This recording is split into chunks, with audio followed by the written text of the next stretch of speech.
उत्तर प्रदेश के गोंडा जिले से एक बड़ी खबर है, जहां सरकार ने बिजली विभाग से जुड़ा एक बड़ा बदलाव किया है।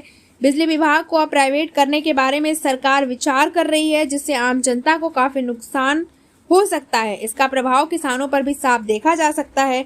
ऐसा इसलिए क्योंकि अभी बिजली विभाग सरकारी होने के कारण सरकार साल में एक बार ब्याज में छूट देती है, लेकिन प्राइवेट होने के बाद ब्याज सहित बिल देना होगा। मैं रामाजी क्षेत्रीय अध्यक्ष जूनियर इंजीनियर संगठन हूँ और आज आपने बताया कि हम लोग आज यहाँ हैं। आज नहीं, पिछले लगभग 100 दिन से ऊपर से हमारा ये कार्यक्रम चल रहा है और आज 113वां दिन है। ये गेट मीटिंग का एक प्रतीकात्मक कार्यक्रम है, 5 बजे से लेकर के 6 बजे तक। क्योंकि 5 बजे तक हम लोग पूरे मनयोग से अपने विभागीय कार्यों का और लोगों की जनता की सेवा करने का काम करते हैं और उसके बाद जो हमारा समय है घर आने का, उस घर के समय को बचा करके हम लोग यहाँ पे आंदोलन कर रहे हैं और गेट मीटिंग कर रहे हैं।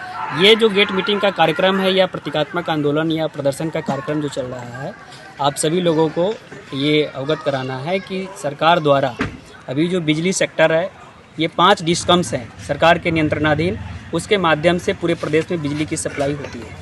उन 5 डिस्कम्स में से 2 डिस्कम्स हमारे जो पूर्वांचल के नाम से है और दक्षिणांचल, जिसमें कुल 42 जनपद आते हैं। इन दोनों डिस्कमों को औने पौने दाम पर प्राइवेट प्लेयर्स को, प्राइवेट निजी घराने को दे करके उसे बेचा जा रहा है औने पौने दाम पर। ये कौन कर रहा है? ये सरकार का, चूंकि सरकार के नियंत्रणाधीन ये विभाग है, तो निश्चित तौर पे ये सरकार की प्रॉपर्टी है और सरकार इसको अपनी जिम्मेदारियों से या फिर उपभोक्ता को जो हम क्रॉस सब्सिडी के माध्यम से सस्ती दर पे बिजली दे रहे हैं, उसका बताती है कि हम भार वहन नहीं कर सकते। जबकि हम सभी लोगों का मानना है कि ये पब्लिक का ही प्रॉपर्टी है, क्योंकि पब्लिक के टैक्स से ही ये सारी संपत्तियां जो सरकार के ऑर्गेनाइजेशन होते हैं वो बने होते हैं। तो इसमें कहीं भी ऐसा नहीं है कि हम अगर जनता की सेवा कर रहे हैं, सस्ती दर पे बिजली दे रहे हैं, तो हमारे भार स्वरूप है। ये कमर्शियल डिपार्टमेंट नहीं है, एक सेवा का डिपार्टमेंट है।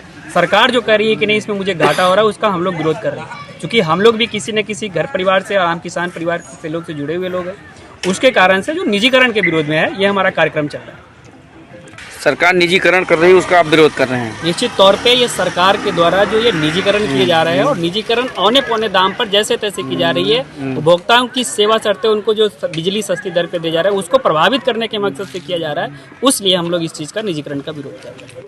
सुल्तानपुर में बीते गुरुवार को पत्रकार संघर्ष समिति के बैनर तले जिले के पत्रकारों ने 1 दिवसीय धरने का आयोजन किया, जिसमें पत्रकारों ने अपनी आवाज उठाते हुए पत्रकारिता के गिरते स्तर को सुधारने, पत्रकारों पर बढ़ते हमलों, उनकी हत्याओं और उनके खिलाफ दर्ज फर्जी मुकदमों के खिलाफ कड़ा विरोध जताया। इस कार्यक्रम में मुख्यमंत्री और जिलाधिकारी को संबोधित एक मांग पत्र सिटी मजिस्ट्रेट विदुषी सिंह को सौंपा गया, जिसमें पत्रकारों के अधिकारों की रक्षा सुरक्षा की मांग की गई।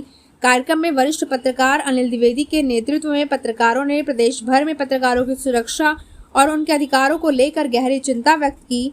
खास तौर पर सीतापुर में पत्रकार राघवेंद्र वाजपेयी की हत्या और अन्य पत्रकारों पर फर्जी मुकदमे दर्ज करने के मामलों में पुलिस की लापरवाही को लेकर यह धरना प्रदर्शन आयोजित किया गया। सुल्तानपुर के वरिष्ठ पत्रकार मनोराम पांडे ने पत्रकारों को थाने और कचहरी से दूर रहने की सलाह दी। राजदेव शुक्ला ने थाना, तहसील और अन्य विभागों में बढ़ते भ्रष्टाचार पर अपनी आवाज बुलंद की और प्रशासन के गठजोड़ पर निशाना साधा। कार्यक्रम के अंत में पत्रकारों ने संकल्प लिया कि वे संगठित रहकर अपने अधिकारों की रक्षा करेंगे और पत्रकारों के मूल्यों को बनाए रखेंगे।